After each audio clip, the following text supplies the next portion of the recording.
तो नमस्कार दोस्तों। आज एस्ट्रो टॉक में हम एक और विषय को लेकर आपके सामने हाजिर हैं। आज का विषय है black holes, journey to the black hole. तो आज किशन जो है वो पूरा ब्लैक होल के ऊपर बहुत सारा काम करते हैं।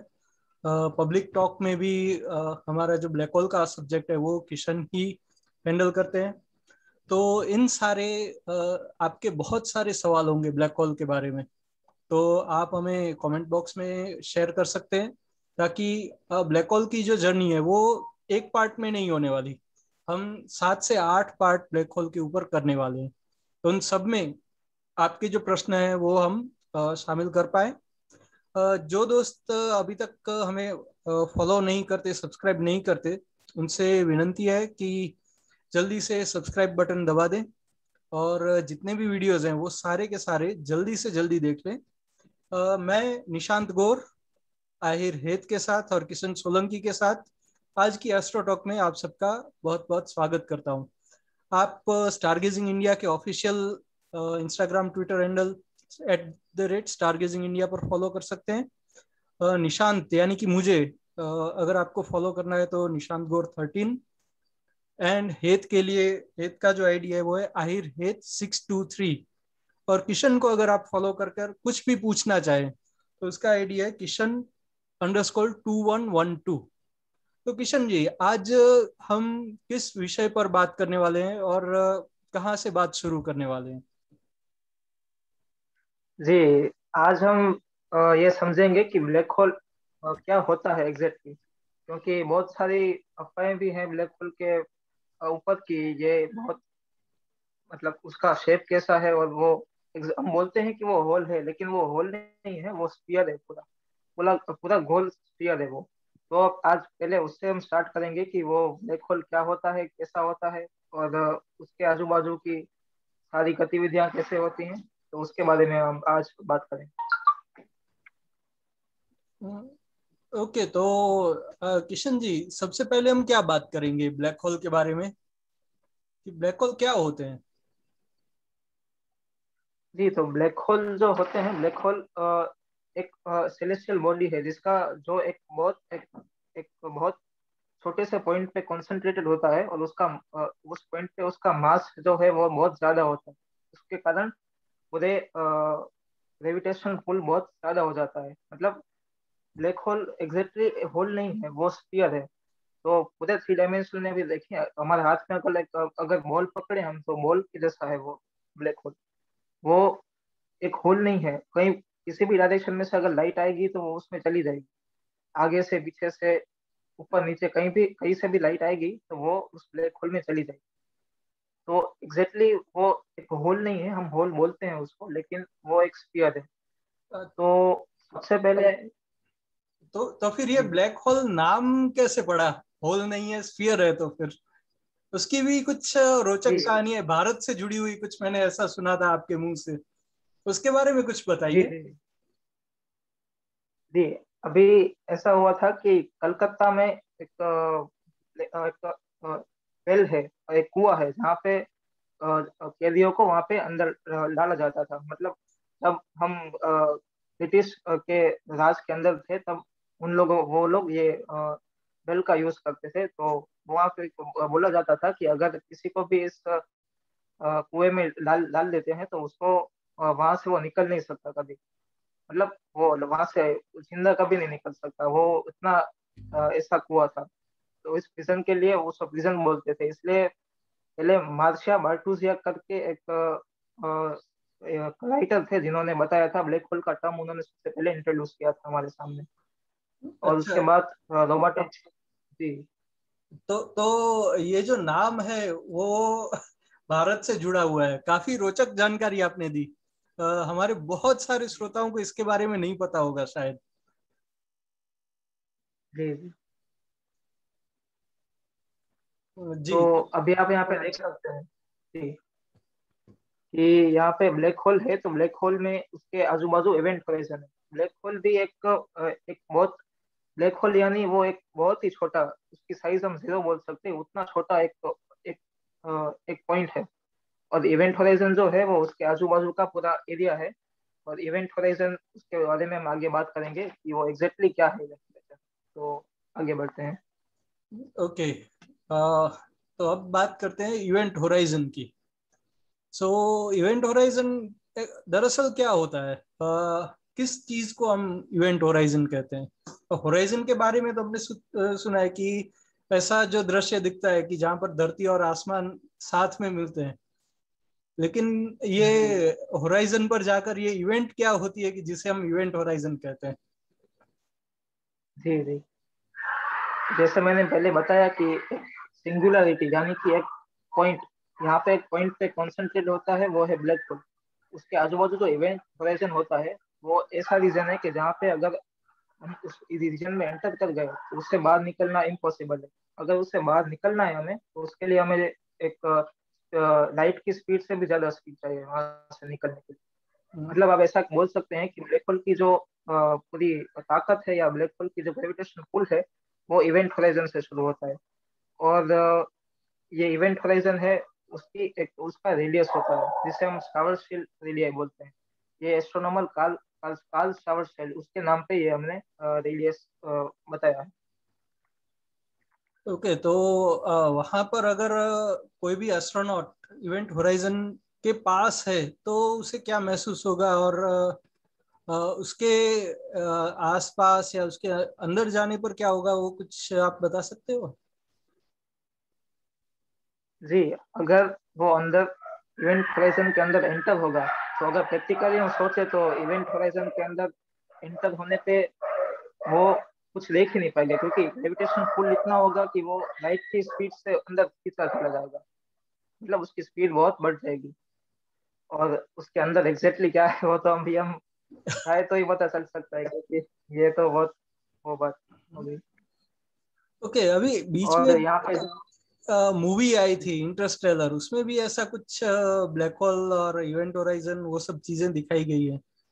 तो जी जी जी। उसके बारे में अगर किसी को कुछ समझना हो तो आप क्या कहोगे? वहाँ पे तो पूरा एक सिमुलेशन किया है उन्होंने कि कैसे अगर ब्लैक होल के अगर हम जा पाए वहाँ पे तो वो पूरा कैसा सिनेरियो होगा, वो क्या वहाँ पे कैसा एक्सपीरियंस होगा एस्ट्रोनॉट्स का। और वो पूरा उन्होंने बताया। वहाँ पे वर्म होल का भी मेंशन किया हुआ है कि वर्म होल एक पॉइंट से दूसरे पॉइंट तक हमें कनेक्ट करता है। तो लेकिन वर्म होल की अभी कोई ऐसी कठोर थियरी नहीं आई है कि यहाँ पे प्रैक्टिकल कोई वो हमें एविडेंस नहीं मिला है शायद। वर्म होल का नहीं। जी। और वहाँ पे जो पूरा ब्लैक होल का सिमुलेशन बताया उन्होंने, ऐसा तो हम वो पूरा उन्होंने क्रिस्टोफर नोलन जो उनके डायरेक्टर है उन्होंने पूरा साइंटिस्ट के साथ बैठ कर वहाँ पे पूरा सिमुलेशन बनाया है कि अगर ब्लैक होल हम देख पाएंगे तो ये कैसा होगा। तो वो बहुत अच्छा उन्होंने किया है इंटरस्टेलर में अगर देखना है तो। जी ये रहा ये इमेज। जी सो अगर हम बात करें तो ये जो इमेज है अभी, ये विज्ञान के फील्ड की सबसे कमाल की इमेज है, हम ऐसा कह सकते हैं। तो इसके बारे में आप कुछ शेयर करेंगे तो हमारे दर्शकों को और आनंद बिल्कुल। आएगा। जी तो ये इमेज है, ये हमारे पास 2019 में आई थी। और 2019 में ये जो ब्लैक होल, ये इमेज है ब्लैक होल की पूरी, और ये है M87 गैलेक्सी का ब्लैक होल। ये पूरा ब्लैक होल M87 की बड़ी गैलेक्सी है, मेसियर 87, उसमें ये ब्लैक होल सिचुएटेड है। और यहाँ पे जो आप देख पाएंगे बीच में जो एकदम काला पोर्शन दिखता है आपको, वो वहाँ जी। पे एग्जैक्ट बीच में वो है सिंगुलरिटी है हमारी, कि वहाँ पे पूरा कॉन्सेंट्रेटेड जो मास है पूरा वो एकदम बीच में है। ओके। और उसके आजू बाजू जो आप ये पूरा ऑरेंज कलर का डिस्क देख रहे हैं वो यस। इवेंट होराइजन बोल सकते हैं। और ये तो पूरा जो आप ये देख पा रहे हैं जी जी। तो अभी जो ये यहाँ पर ये ब्राइट और डिम पैचेस दिख रहे हैं वो क्या है, कुछ बता सकते हैं? जी यहाँ पे क्या होता है कि आजू बाजू के जो स्टार्स होते हैं या फिर स्टार्स वो पूरे उसकी ब्लैक होल के कारण उसका पूरा जो अ, जितना भी हीट है वो सब यहाँ पे इसके आजू बाजू ब्लैक होल के अंदर जा रही है। तो उसका पुल इतना ज्यादा है कि वो पुल के कारण पूरा गोल गोल गोल घूम के अंदर सिंगुलरिटी में पूरा अंदर चला जाएगा। तो ये अगर लिस्ट देख रहे हैं वो इवेंट होराइजन है, क्योंकि ये जो स्टार्स की पूरी जो हीट है या फिर उनका जो वो पूरा मास है वो सब यहाँ पे इसके कारण अंदर चला जा रहा है, और इसको हम अंदर जाता हुआ देख पा रहे हैं। तो ये जो एग्जैक्टली अगर आप देखेंगे तो ये पूरी जो लिस्ट है उसको हम इवेंट होराइजन बोल सकते हैं, क्योंकि यहाँ से तो अगर आगे अंदर जाएगा तो फिर वो हम देख पाएंगे। ओके, तो यहाँ पर अगर हम सिंप्लीफाइड वे में इमेजिन करने की कोशिश करें, तो अगर कोई हमारे दर्शक दूरदर्शन देखते हैं तो उस पर कई बार ये गांधी जी के सॉन्ग्स और वो सब आते हैं, उसमें चरखा घूमता है। तो ब्लैक होल जो है वो चरखे की तरह है, और जो स्टार होगा वो जो कॉटन बॉल होगा कि जिसमें से हम धागा बनाते हैं वो। तो कभी भी कोई भी स्टार जो है वो सीधा का सीधा ब्लैक होल के अंदर चला जाएगा ऐसा नहीं बनेगा। तो वो क्या होगा कि वो जो कॉटन बॉल है उसमें से कुछ रेशे निकलते हुए वो जो रेंटिया होता है, चरखा, उसके बॉडी के आसपास वो घूमने लगता है, और फिर वो जो बॉडी है उसमें से हम धागा अलग कर लेते हैं। तो यहाँ पर अगर ब्लैक होल की बात करें तो वो इस चरखे की तरह है कि जैसे ये कॉटन बॉल, वो कोई अगर स्टार मान लीजिए, तो जो भी एरिया उसका ब्लैक होल की साइड होगा वहां से उसका मटेरियल जो है वो बाहर निकलना शुरू होगा, और ऐसे घूमते हुए वो ब्लैक होल के अंदर चला जाएगा। तो उस तरह से हमें ये इमेज मिलती है कि जहां पर ये जो ब्राइट पोर्शन हमें दिख रहा है वो इस तरह से दिख रहा है कि वहां पर शायद अभी नया मटेरियल एंटर हुआ हो कि जिसकी ल्यूमिनोसिटी और टेम्परेचर बहुत ज्यादा हो, और बाकी का जो एरिया है वहां पर वो टेम्परेचर ठंडा हो गया हो, ऐसा हो सकता है ना। जी जी जी, बिल्कुल एग्जैक्टली। अगर हम देखें तो वो जो ब्लैक होल की इमेज है वो उसका ब्लैक होल की इमेज की शेडो है ये। अगर हम आगे हम बात करेंगे इसके बारे में, आगे के जो पार्ट्स आएंगे एस्ट्रोटॉक के, उसमें हम आपको शायद सिमुलेशन बता सके उसका कि ये कैसे हम इमेज देख पा रहे हैं, तो वो भी पूरा हम एक बार कवर करेंगे कि ये इमेज एग्जैक्टली कैसे खींची गई थी और कितनी मेहनत लगी थी। मैं जी अगर आपको एक छोटा सा एग्जांपल दूं तो ये इसको खींचने में बहुत साल लगे हैं। इसको पूरा प्रोसेस करने में ही लोड या 1.5 या 2 साल लगे। जी जी जी। खींचने में तो बहुत। और दुनिया भर के जितने भी सुपर कंप्यूटर्स हैं वो सब साथ मिलकर उसे प्रोसेस कर हाँ रहे थे, तब भी सालों लग गए। करीब 1.5 या 2 साल लगे थे इस इमेज को प्रोसेस करने में। इतना सारा डेटा जब हमने कलेक्ट किया तब उनमें से एक ये इमेज हमें मिली है। सो जी हेत जी, कोई अगर आप क्वेश्चन पूछना चाहे किशन से तो। हाँ जी किशन जी, मेरा अगर हम इस इमेज को देख पा रहे हैं तो इस इमेज में जैसे कि हमारे पास साइड में इवेंट होराइजन और बीच में सिंगुलरिटी है। तो जैसा कि हमें पता है कि ब्लैक होल जो है वो सारी की सारी लाइट निगल जाते हैं। वो लाइट हो या कोई भी चीज़ हो वो ब्लैक होल से एस्केप नहीं कर पाती है। तो मेरा जी। सवाल ये है कि अगर वो एस्केप नहीं कर पाती और सिंगुलरिटी में जाके मिलती है तो सिंगुलरिटी के पार क्या है? क्या हम ये जान सकते हैं या फिर हमारे नॉलेज में आया है कि सिंगुलरिटी के बाद हमें क्या मिलता है? एग्जैक्टली तो क्या हो सकता है वो हम नहीं बता सकते, लेकिन बहुत सारी थियरीज हैं। कोई बोल रहा है कि आगे अगर आगे सिंगुलरिटी के अंदर चले जाएं तो फिर हमको दूसरा यूनिवर्स मिल सकता है, या फिर कोई दूसरा डायमेंशन मिल सकता है। आप इंटरस्टेलर मूवी देखी होगी तो उसमें भी वो पूरा डायमेंशन बताया उन्होंने कि ये पूरा यस, उसमें डायमेंशन। वो टेसरेक्ट था यानी कि फोर्थ डायमेंशन। हाँ, डायमेंशन। तो मतलब कुछ भी हो सकता है। एग्जैक्ट थियरी तो अभी हमारे पास जो प्रूव कर सके कि अंदर वही है वो हमारे पास अभी तक नहीं। इसमें मजे की बात क्या है कि आप अगर किसी को अंदर भेजोगे तब भी वो किस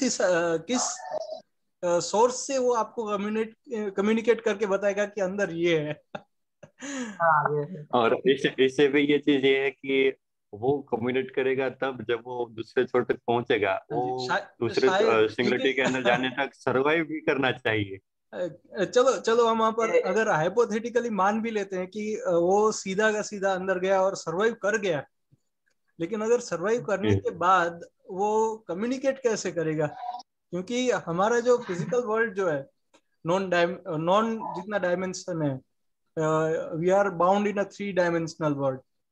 तो अभी तक की जानकारी का जो फिजिक्स है, जो हमारी समझ है, उसके हिसाब से कुछ भी हम ब्लैक होल से बाहर रिसीव नहीं कर सकते हैं। तो अगर वो कुछ वहां पर जाकर सुपरमैन भी बन गया और इतनी सारी डेटा हमने भेजा, लेकिन we are not able to receive it at all. तो ये बहुत सारी बातें हमारी ब्लैक होल सीरीज में भी चलती रहेंगी।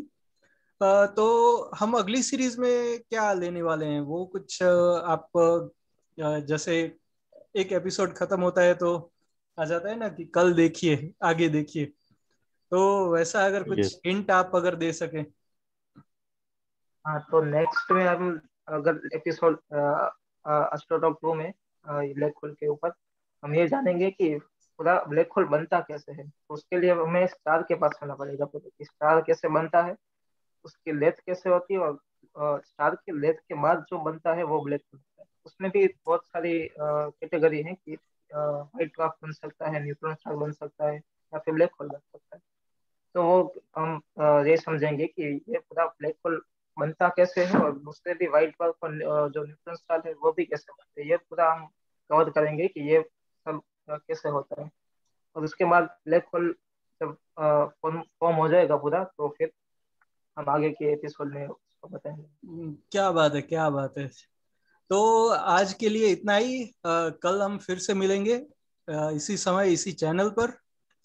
तो तब तक हमें आप फॉलो करते रहिए। बहुत सारे वीडियोस, टॉक्स हमने अपलोड करके आपके लिए शेयर किए हुए हैं, वो देखते रहिए।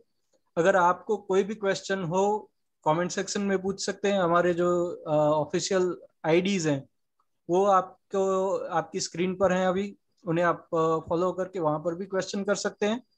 और हमारे अगर पर्सनल आईडी पर भी आप पूछना चाहे तो माई सेल्फ निशांत गौर, मुझे फॉलो करिए निशांत गौर 13 पे, ट्विटर इंस्टाग्राम सब जगह पर वही है। किशन सोलंकी का इंस्टाग्राम है किशन_2112, और हेत का इंस्टाग्राम आईडी है आहिर हेत 623। तो हमें फॉलो कीजिए, हमारी चैनल को सब्सक्राइब कीजिए, और हमारे साथ एस्ट्रोटॉक में ऐसे ही पार्टिसिपेट करते रहिए। नए नए विषयों को और लेकर हम आते रहेंगे। यस हेत, आप कुछ कहना चाह रहे थे? अ, हाँ, मैं हमारे दर्शक मित्रों को ये चीज़ बताना चाह रहा था कि ये तो बात हुई जो हम लोग एक दूसरे से बात करते हैं कि आज हम इसके बारे में बात करेंगे, आज हम इसके बारे में बात करेंगे। तो मैं हमारे दर्शक मित्रों को भी एक मौका देना चाहूंगा कि वो चूज करेंगे कि हम आगे किस पर बात करेंगे। तो वो भी हमें कमेंट में बता सकते हैं कि आप आगे की एस्ट्रो टॉक में इस टॉपिक पे बात कीजिए, तो हम वो भी चूज करेंगे और उसके ऊपर भी बात करेंगे। तो वो आपको आपके जो पसंदीदा टॉपिक है वो हमें हमारे कमेंट में बताइए, हम उसके ऊपर भी बात करेंगे। बिल्कुल। जी तो बिल्कुल। आज के लिए हमारी ओर से बस इतना ही। कल फिर मिलेंगे, और कुछ नया विषय, जाते कुछ। जाते जाते जाते एक फैक्ट बता दूं आपको ब्लैक होल के बारे में, कि अगर आप ब्लैक होल के बाजू में आ गए, इवेंट होराइजन को अगर आपने क्रॉस किया, तो आप एक नूडल बन के उसके अंदर घुस जाएंगे। मतलब आप इतने लंबे खींच जाएंगे कि आपको पता ही नहीं चलेगा। मतलब यस। ये पूरा एक थियरी है कि अगर आप वही वही एग्जांपल दिया ना अंदर कि जहाँ जो अगर चरखे की बात की, तो चरखा कॉटन बॉल को तार तार करके पूरे अपने में समेट लेता है, उसी तरह आपका भी तार तार हो जाएगा। तो चलिए, आज के लिए इतना ही। हमें सब्सक्राइब करते रहिए, फॉलो करते रहिए, ये वीडियोस अपने दोस्तों को शेयर करते रहिए। विज्ञान के इसी सफर में हम आगे बढ़ते रहेंगे, चलते रहेंगे। आप सभी का बहुत बहुत धन्यवाद। Thank you very much everyone.